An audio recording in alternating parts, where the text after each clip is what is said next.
Hi guys! Hanap mo ba ay murang food trip?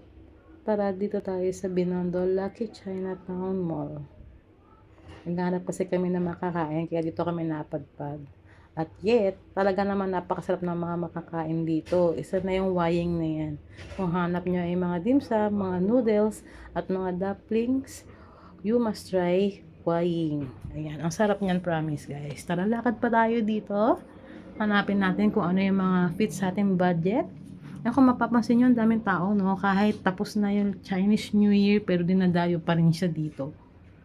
Ang iba't ibang klase ng noodles. Tara, halughugin natin ang buong skinita na to para makita natin yung ating trip kainin. Ayan guys, may mga different kinds of fruits, juice. Ayan, mura lang siya. Tapos punta naman tayo banda-banda no sa may gilid. Ito naman yung parang Filipino food siya guys. Ang sarap. Tsaka bagnet. Ang solid ng amoy niyan. Nako, malayo pa lang amoy na amoy mo na siya. Ang sarap. 'Di ba? Hindi mo alam kung ano yung gusto mong kainin sa kanila kasi lahat sila masarap, pati yung corn dog. Ang sarap niyan guys. Marami bumibili. At tapos ito naman po ang ayan, yung mga Korean ugbo kung tawagin.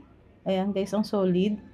Ang bango-bango talaga. Nakakagigil siyang orderin lahat. Kaya lang syempre, ang hinahanap ko dito ay ang sikat na cheesecake cravings. Ayan guys, ito na yun.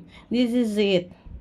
Ayan, ang sarap. Ang solid niya guys, 180 pesos lang siya. Ito yung sikat na sikat ngayon na cheesecake. At nakita ko na rin siya, natagpuan ko na rin yung aking craving. Sobrang sarap siya. Tara guys, kain tayo. Thanks for watching.